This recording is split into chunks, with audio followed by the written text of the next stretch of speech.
Have you ever stopped to think about whether, after so many years of accumulating experiences, achievements, and even some disappointments, there's still something deeper that truly matters today?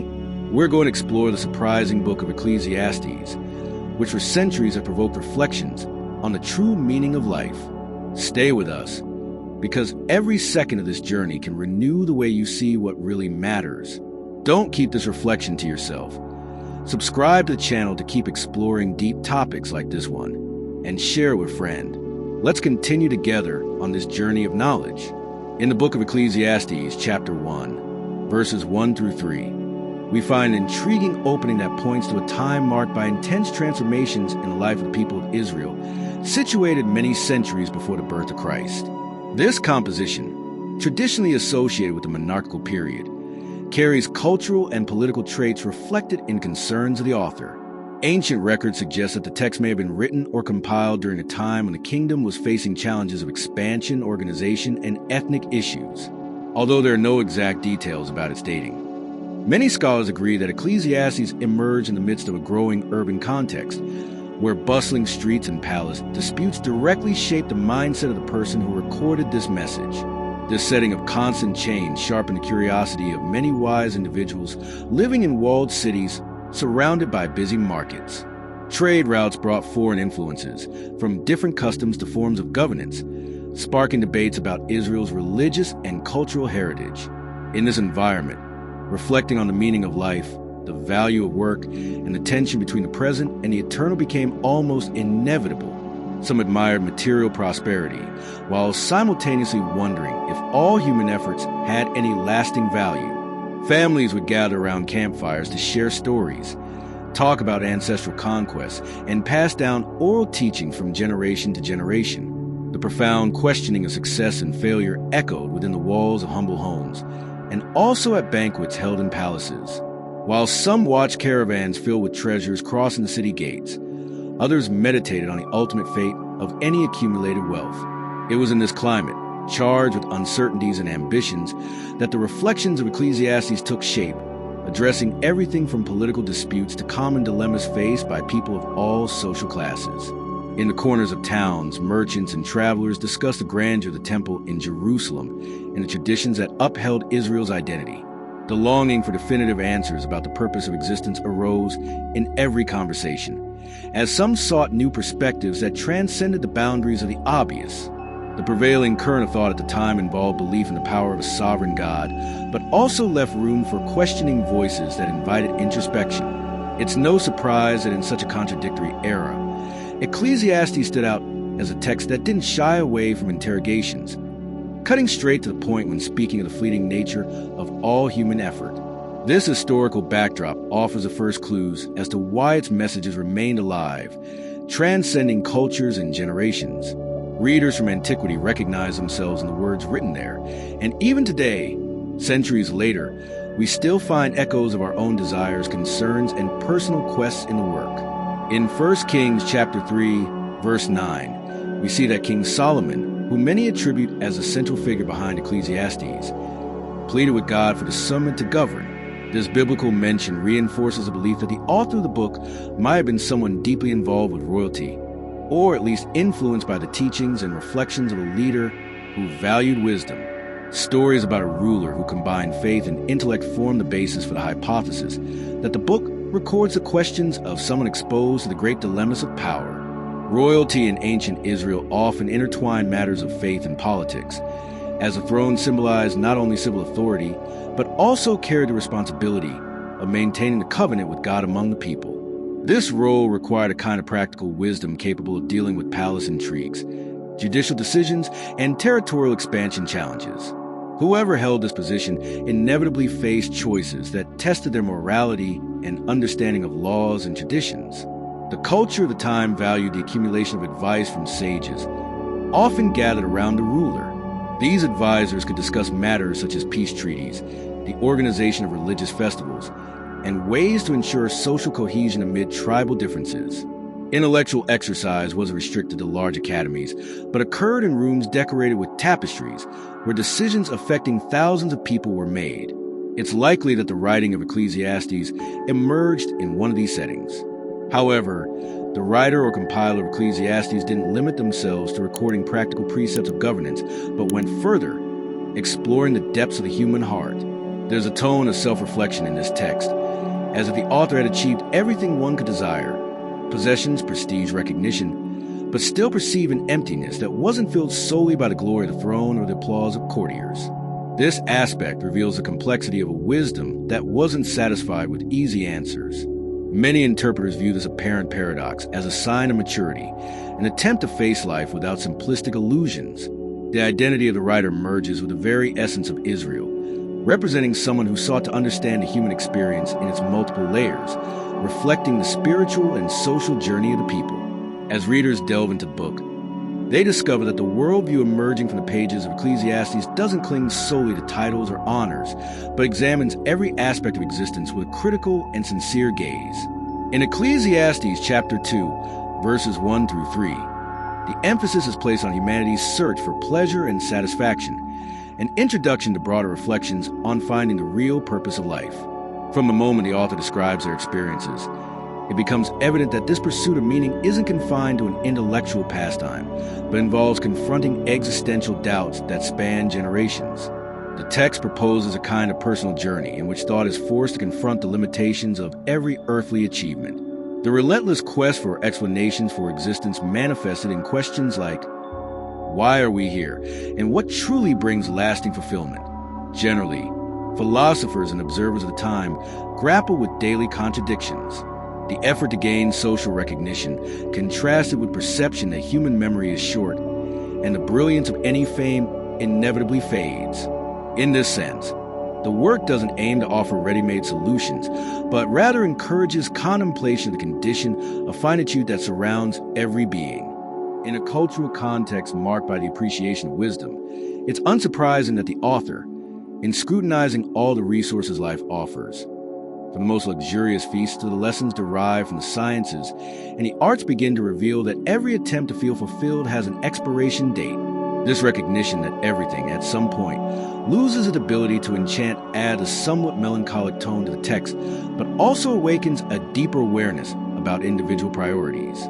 Interestingly, rather than merely stopping at frustration over limitations, Ecclesiastes points to the importance of not ignoring legitimate pleasures and simple beauties that make up the human experience. In this regard, the book does not oppose joy or celebration. Instead, it insists on reminding us that without a greater sense of purpose, even the most intense fun can vanish without a trace.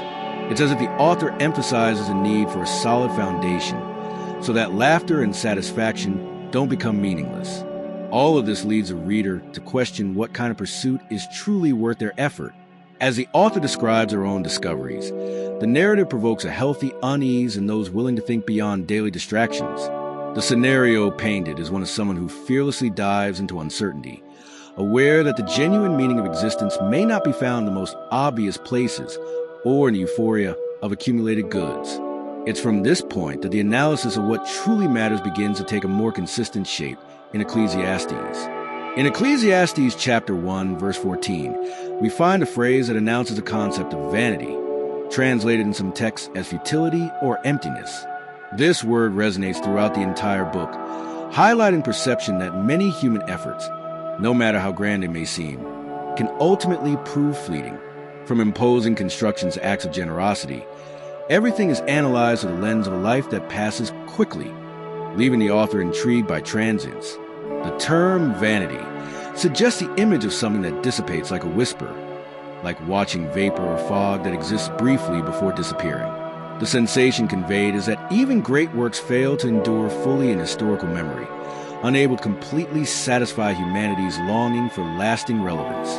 This transient nature evokes a sense of helplessness, but simultaneously sparks reflection on what truly has substance beyond the immediate. In the ancient villages of Israel, this word might resonate in the mind of someone who watched merchants flaunt wealth for a time, only to lose it all during unexpected crises. It also lingered in the consciousness of leaders who, despite reaching the peak of prestige, knew a new ruler could dismantle their achievements. Thus, the hymn of vanity is not a song of total pessimism, but a raw truth exposed. What seems grand to us today can vanish without warning. There's a certain irony in the fact that the more the author describes vanity, the more they reveal the anxieties of someone seeking solid meaning. The repetition of this term sounds almost like a warning for readers not to be deceived by appearances, recognizing that life holds far more complexity than can be measured by trophies or temporary conquests. With each mention of vanity, the human experience is revealed as fragile, reminding us that nothing is entirely controllable. Behind these questions emerges an invitation to reflect on the need for something that transcends the mere pursuit of applause or material security. Many have begun to see this reflection as an opening toward enduring values that do not wear out as time progresses. It's not about denying the opportunities of this world, but facing them with wisdom, without the illusion that they alone can fulfill our deepest longings. Between the lines of Ecclesiastes, vanity arises as a mirror showing how fleeting we are. According to Ecclesiastes chapter 3, verses 1 through 8, every event has its appointed time. To be born, to die, to plant, to harvest, to laugh, and to cry. This iconic passage reflects the rhythm of time, which moves in cycles encompassing all aspects of human life, and indicating how existence is subject to inevitable stages. The author reinforces that trying to escape these natural rhythms would be as fruitless as ignoring the rotation of the planet itself, since there's a cadence governing the development of everything around us. Human finitude becomes evident when we confront how quickly days slip away. If yesterday we were children discovering the world, today we find ourselves grappling with responsibilities and obligations while the marks of each year subtly appear on our faces. This almost imperceptible passage of time leads many to reflect on what values they wish to carry with them, as even moments that seemed lasting soon become memories. The perspective of Ecclesiastes regarding time develops within a context where the seasons govern agricultural tasks and sacred festivals organize a calendar of celebrations. Still, the writer goes further, addressing not just routine or aging, but the transience of everything considered secure. Houses may be built with solid foundations, but they only endure up to a certain point. Wealth can be accumulated, but doesn't accompany its owners forever, no matter how much humanity seeks ways to evade ephemerality. Whether preserving memories in monuments or recording feats in texts, the book highlights that there's no way to freeze the clock. This continuous movement also awakens in the reader the urgency of valuing what truly has meaning rather than wasting energy on superficial goals. In this sense, Ecclesiastes invites us to embrace the present moment without clinging to the illusion that everything remains static in the face of our temporal limitations. Many ask whether there's something that can transcend the boundaries of birth and death. This questioning leads to reflections that outline the search for a greater purpose capable of withstanding the inexorable passage of time. When existence is understood as part of a broader cycle, the possibility arises of approaching each phase with greater attention and intention. Ephemerality is not an overwhelming burden, but a reminder that there's unique beauty in every chapter we live. In Ecclesiastes chapter 2, verse 23, there's a striking statement about the weariness of work and the worries that accompany it. Even during the night, the author reveals that although professional achievements may bring momentary satisfaction, they can become a source of disillusionment when they lack deeper meaning. This observation originates from someone who experienced the height of success, but realized that not every triumph can fill the void of the soul. Work in that era involved not only activities related to farming, but also tasks in artisans' workshops, building construction and administrative services in palaces. People from different social strata struggled to ensure sustenance and dignity, resulting in long days and uncertain outcomes. Even the wealthiest, supported by servants and resources, couldn't escape the anxieties arising from an unpredictable future. As the text progresses, the impression emerges that the author discovers a paradox. Work is necessary and brings a certain pride and accomplishments, but it can also become a constant source of worry, though some even after exhausting hours of effort accumulating goods and status. There's no guarantee that all of this alone will be the foundation of a meaningful life. This tension is reflected in those who spend days and nights planning how to multiply their possessions but never find true rest. In many ancient stories, there are those who amassed great fortunes, built palaces, or left their names on monuments, only to discover that all that wealth remained vulnerable to the passage of time and the uncertainty surrounding family or political successions. The shared experience in Ecclesiastes questions the usefulness of dedicating our energy solely to results that may vanish or be enjoyed by others without any guarantee of gratitude. In this scenario, the need to find balance is acknowledged. Working with dedication is commendable. But if the sole goal is to accumulate trophies of recognition, the individual risks losing the greater purpose that brings inner peace. The proposed reflection points to the idea that work should serve as an expression of something deeper, including personal satisfaction and collective well-being. In this way, professional involvement becomes an important part of life, but not an end in itself. In the Book of Ecclesiastes, chapter 8, verse 15, the recommendation stands out that humans should eat, drink, and rejoice, for these moments of pleasure can accompany the daily grind. At first glance, this advice seems to go against a more reflective tone of the text, but in reality, it highlights that although life contains peaks, enjoying things justly and moderately is not a cause for guilt, instead of condemning enjoyment. The author values it as potentially healthy if kept within a wise and conscious perspective. The pursuit of delight is an ancient instinct. Feasts, banquets, and religious celebrations were part of Israel's culture. While many were careful not to overstep boundaries, joy was considered a divine gift. There were dances, songs, and epic narratives that permeated the daily lives of people, bringing relief amid agricultural responsibilities or urban tensions. Still, the author of Ecclesiastes casts a critical eye, suggesting that it's easy to get lost in the illusion that fun alone can fill all the voids of the human heart. There's a delicate balance between genuinely enjoying what is good and falling into excesses that lead to emptiness. While recognizing the value of smiling and celebrating, the writer warns that life does not boil down to fleeting moments of euphoria.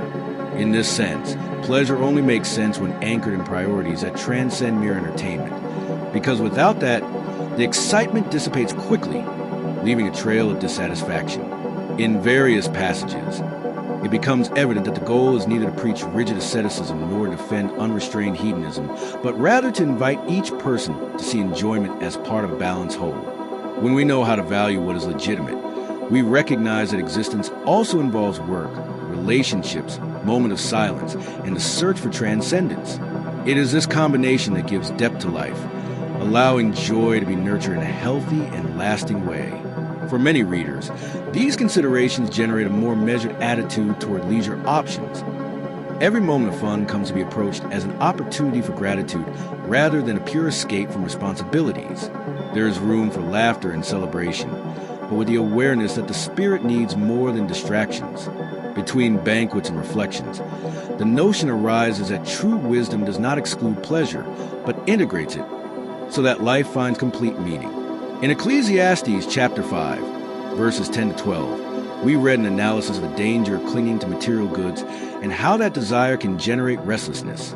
The text emphasizes that whoever loves money is never satisfied, and that abundance can even rob sleep from its possessor. This perspective becomes essential for understanding the book's stance on disparities between rich and poor, as it does not condemn the possession of resources in itself, but rather the obsession with accumulating without a purpose beyond personal satisfaction. The experience of living in a markedly agrarian and monarchical society contributed to the emergence of stark contrasts. On one hand, there were those who owned vast properties and profits obtained through commercial transactions, while on the other hand, there were laborers and artisans who depended on good harvests or orders to survive.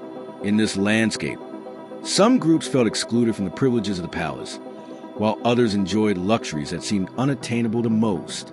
However, according to Ecclesiastes' reflection, not even opulence guarantees peace of mind or prevents the anxiety that occasionally haunts the human heart. Many who worked hard to accumulate wealth ended up discovering they could lose it all due to any political setback or natural disaster. Meanwhile, those facing poverty hope to climb socially but encounter difficult obstacles in hierarchical societies. The book emphasizes that true satisfaction does not arise simply from what one possesses, but from how we relate to what we have. A wealthy individual tormented by greed can be unhappier than someone with fewer possessions, but who lives in contentment and generosity. Wisdom lies in knowing that no amount of money can buy inner fulfillment, subverting many established values that attribute maximum status to wealth. It's not surprising to interpret this message as an invitation to put possessions into perspective. When money is seen as a tool and not an object of worship, it's possible to experience greater serenity and gratitude, regardless of socioeconomic level. Poverty, on the other hand, is not idealized either, as the message isn't about romanticizing lack, but warning about the risks of being enslaved to insatiable desire. Ultimately, the pursuit of balance prevails, reinforcing the idea that supreme value cannot be exhausted in bills or coins. In Ecclesiastes chapter 7, verses 5 to 7, we find practical guidelines ranging from listening to reproof to moderating one's temperament. Such advice directs daily conduct, showing that wisdom is not limited to philosophical reflections, but can become the compass guiding concrete decisions at every stage of the journey. The book leads a reader to cultivate a posture that balances prudence and courage, as these elements influence how we relate to others. In the context of ancient Israel, the words of wise counselors were especially valued when they came from someone with life experience and a close relationship with the traditions of the people. People sought solutions for disputes, advice on marriage, and even agricultural practices.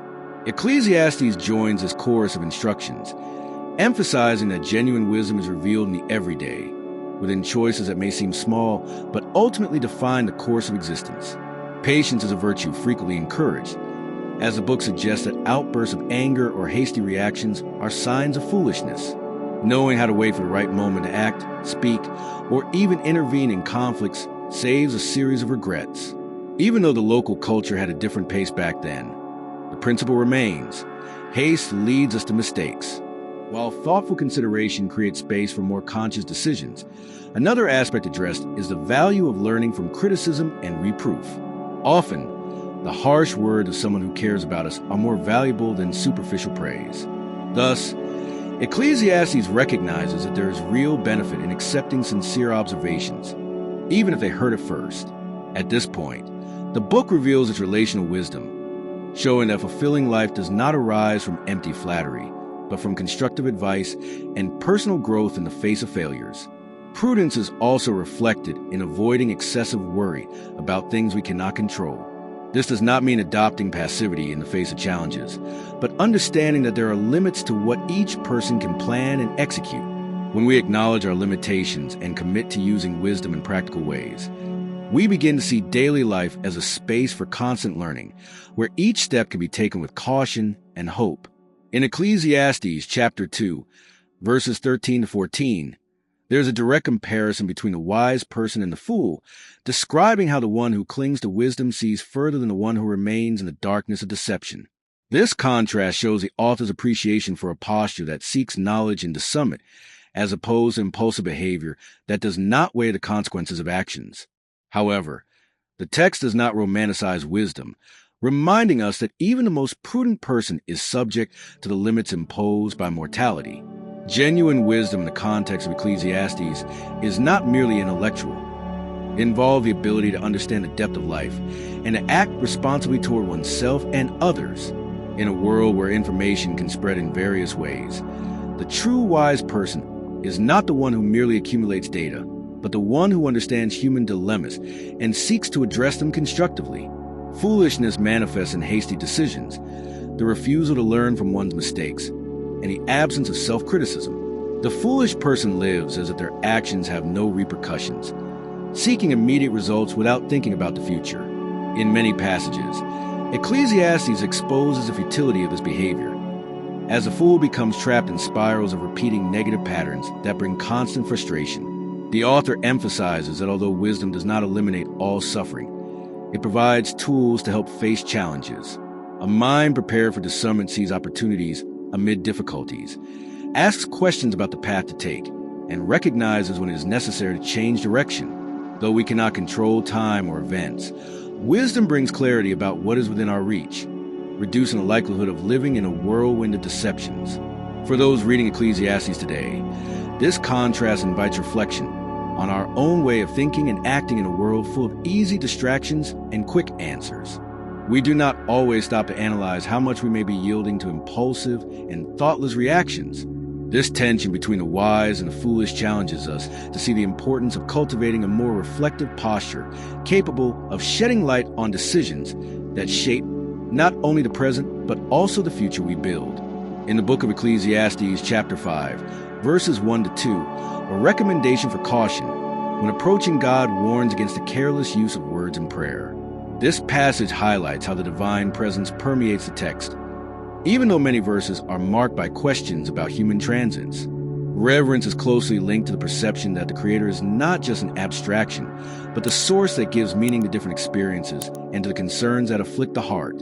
Throughout the entire book, the awareness of God's existence coexists with the perception that life on earth has a temporary nature. Although the author seems weary of the vanities of the world, he does not ignore that there is a higher reality capable of guiding thoughts and actions. The wisdom so emphasized in Ecclesiastes often refers to the principle of recognizing human limitations before divine sovereignty. In the ancient Israelite context, the temple and worship were at the center of religious identity, but Ecclesiastes goes beyond ritual and seeks a broader understanding of what it means to live in the presence of the sacred. It is not enough to offer sacrifices or pronounce pompous vows if the heart is not inclined to face life seriously. God's place, then, is not restricted to formal moments of worship, but must be reflected in the way humans conduct their desires, fears, and priorities. This perspective confronts those who believe everything is resolved solely through external practices. The text underscores that reverence is not a ceremonial matter, but an inner state that guides daily behavior. The serenity resulting from genuine faith contrasts with the restlessness of those who place hope exclusively in material resources. Though it does not offer detailed explanations about divine mysteries, Ecclesiastes maintains trust that there is a purpose beyond our immediate understanding. When the author mentions the need to respect vows made to God, he also suggests that spirituality is not a matter of formalities without substance, but a personal and communal experience that transforms the way one acts and thinks. Thus, the book does not propose a distant God, but one who observes the intentions of the heart and cares about the integrity of each person, inviting genuine reflection that goes beyond appearances or empty traditions. In Ecclesiastes chapter 4, verse 13, there's a famous mention that a poor but wise youth can surpass an old king who no longer accepts advice. This verse illustrates how humility, often associated with openness to learning, is seen as precious to the author. This attitude surpasses pride, which hardens the heart and prevents personal growth. In this sense, gratitude fits as a complementary virtue. For those who recognize the value of life's small blessings are unlikely to succumb to eternal discontent. The culture of that time, as well as that of many places today, had strong hierarchies: kings, nobles, priests, and common people in different social strata. However, Ecclesiastes suggests that in the face of the transience of the world, humility is a wise posture because it prevents individuals from forgetting that everything they possess, and even their position, can change suddenly. Living with humility means recognizing that we do not have total control, creating space to learn from successes and mistakes. Gratitude arises as a natural response from those who perceive the fragility of life, but do not allow themselves to be carried away by complaints.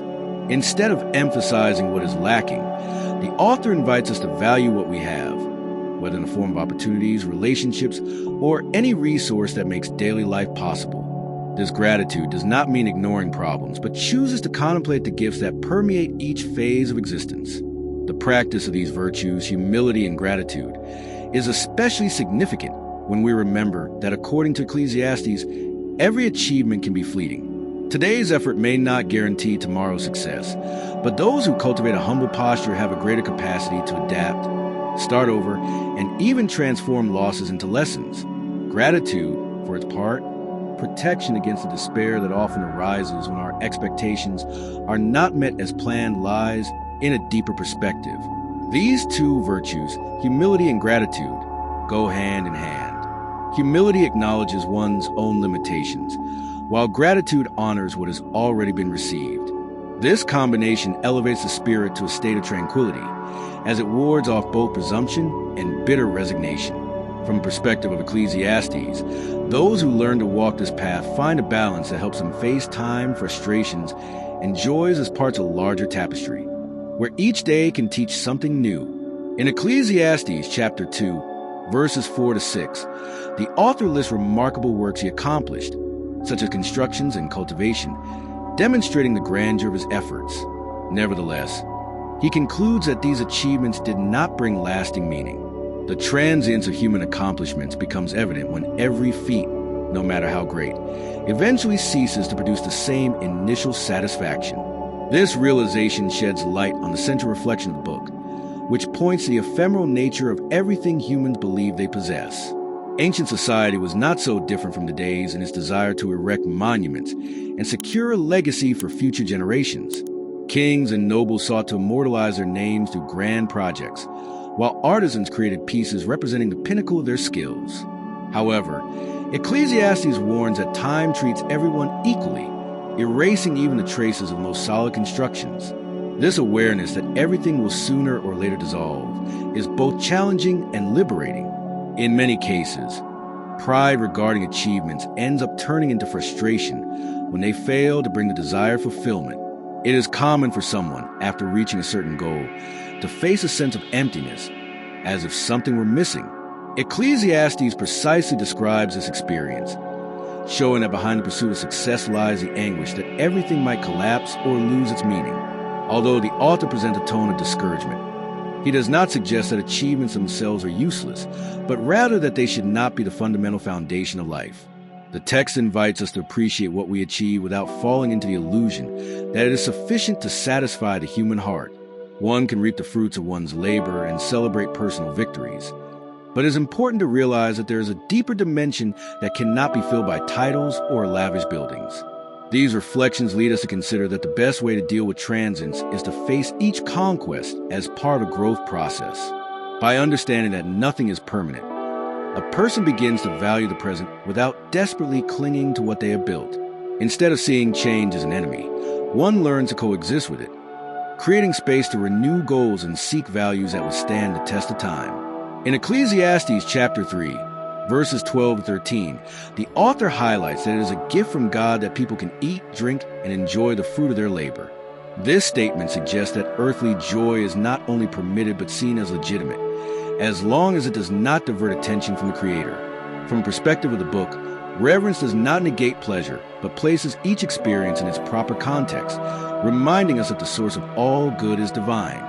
The Israelites generally celebrated annual festivals commemorating harvest, historical liberation, and other significant events, reinforcing the value of communal joy. On these occasions, the people ate, drank, and rejoiced while recognizing God's hand in their blessings. Ecclesiastes aligns with this tradition by speaking of happiness as the fruit of contentment and recognition of divine providence. For the author, however, happiness becomes empty if isolated from an attitude of reverence. When a person believes that everything comes solely from their own ability, they tend to inflate their ego and forget the fragility that characterizes the human condition. Reverence toward the Creator brings a kind of balance, preserving the summit that every triumph is fleeting and at the same time part of a greater plan. At various points, Ecclesiastes blends observations about present joy with the reminder that there is an end for all things. This paradox is not an invitation to despair, but a way of showing that recognized immortality can intensify the experience of the moment, provided it is free of illusions. When one is aware that life is brief, each moment of happiness is valued more, and time is not wasted on meaningless pursuits. Maintaining a reverent posture before God is not limited to participation in religious ceremonies. It is an inner state of gratitude and humility that permeates daily activities. Joy ceases to be a frantic search for pleasure and becomes an expression of someone who understands that the Creator provided resources to live well, but also placed in the human heart a longing for something greater and eternal. In Ecclesiastes chapter 12, verse 13, we find a powerful declaration. Fear God and keep His commandments, for this is the duty of all humanity. This passage, often cited as a moral conclusion of the book, emphasizes that all reflections on vanity, work, and time converge on the idea that reverence for the Creator synthesizes the essence of living. This is just one of the notable passages that serve as a synthesis and expand our understanding of the proposals presented throughout Ecclesiastes. Another significant passage is found in Ecclesiastes chapter 11, verse 9, where the author advises the young to enjoy their youth but warns that there will be judgment for all they do. This mix of encouragement and caution describes a constant tension between enjoying life and maintaining responsibility. The message is clear. Freedom should not lead to recklessness, but to a conscious celebration of what is lived. In several fragments, we perceive an emphasis on the seasons and cycles of existence, especially in the already mentioned chapter 3, one of the most famous in the book. a time to be born and a time to die, a time to plant and a time to harvest. These lines reveal the wisdom that recognizes the inevitable phases through which everyone passes and show that there is beauty in respecting the natural rhythm imposed by creation. There is also a focus on the figure of the sun, appearing in various reflections, symbolizing the daily repetition and routine that constantly renews itself, but can also exhibit the monotony that tires the soul. In Ecclesiastes chapter 1, verse 5, we find a mention of the sun rising, setting, and hurrying back to its place, an image that reinforces the idea that humanity is part of a great cycle subject to restarts. These fragments, among others, form a mosaic that synthesizes the central themes of Ecclesiastes: human fragility, the search for meaning, the need for balance, and the divine presence that permeates the entire scene. Each passage adds a layer of understanding, leading the reader to reflect on the brevity of life and the wisdom of seeing beyond appearances. In this collection, the book reveals its depth and ability to dialogue with those seeking answers, even today. In Ecclesiastes chapter 9, verses 7 to 8, the exhortation arises to eat with joy and wear white clothes, indicating a life enjoyed with a cheerful spirit. This guidance, seemingly simple at first glance, implies a practical vision of faith translated into daily actions. Between the lines, it is understood that there is an invitation for each person to live life with gratitude and responsibility, far from the extremes of mysticism alien to reality or materialism devoid of any sense of transcendence. In today's context, where the frenetic pace often pushes people into a constant state of stress, the advice of Ecclesiastes sounds like healthy reminders. The idea of enjoying the goods we have and the relationships we build, while maintaining awareness of our limitations, brings a dose of balance. It's not about denying modern achievements, but questioning whether they've obscured the perception of what is truly essential. In the spiritual realm, the book inspires a communion with the divine that is not restricted to empty rituals. It connects with the longing of many who seek an authentic faith experience, one capable of engaging both reason and emotions. By seeing God's presence in the fabric of daily life, a person finds meaning even in the simplest tasks, transforming them into part of a greater purpose. From a practical perspective, Ecclesiastes invites us to make decisions based on wisdom rather than merely on social conventions. This approach can be reflected in professional choices, the use of money, and the way relationships are managed. When it is recognized that every opportunity is fleeting, one learns to prioritize what truly adds value, avoiding the waste of energy on conflicts or goals that do not foster inner growth. Some readers, when applying the teachings of this book to modern times, find comfort in the fact that even doubts and human discontent are not signs of spiritual failure, but part of a legitimate search for answers. Ecclesiastes reinforces that questioning is part of the maturation process, and that true wisdom arises from the union of faith with the awareness that life, though brief, can be full when guided by solid values. In Ecclesiastes chapter 12, verse 12, we find an intriguing observation. Of making many books there is no end, and much study wearies the flesh. This comment reflects that, since ancient times, the complexity of delving into sacred writings was already recognized, and Ecclesiastes is no exception.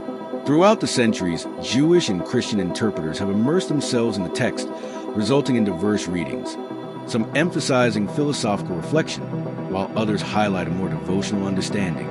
Interpretive challenges arise partly because the book does not follow a single line of reasoning.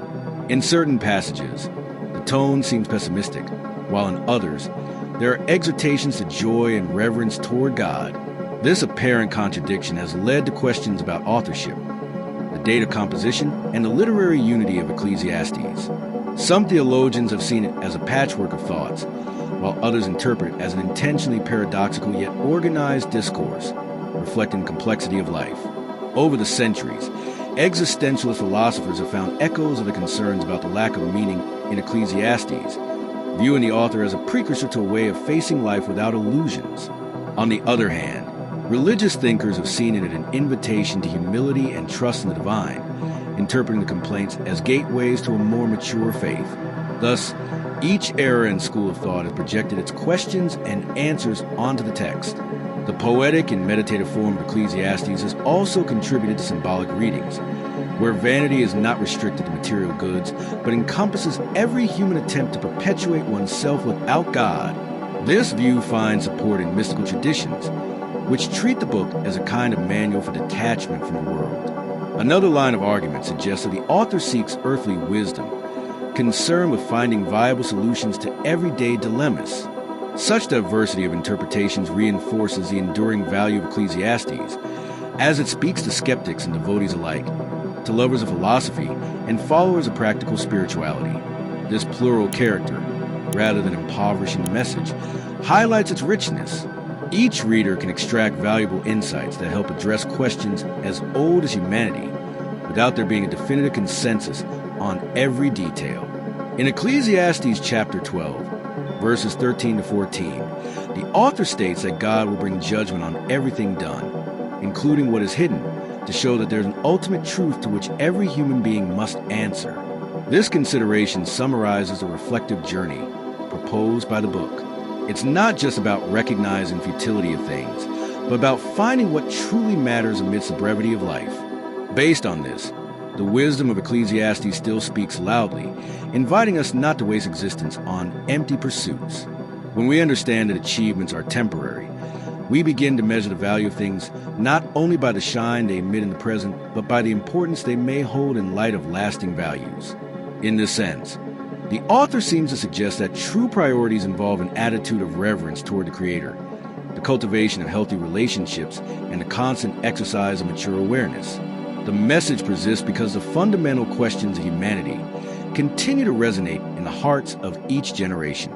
The pursuit of fulfillment that permeates so many passages in the book reveals that chronic dissatisfaction can lead us to chase idols like money, fame, or excessive pleasure. However, Ecclesiastes demonstrates that these idols crumble when faced with the reality that everything ages and passes. What remains, then, is the essence of who has become wise enough to seek a source of satisfaction that does not depend solely on the temporary.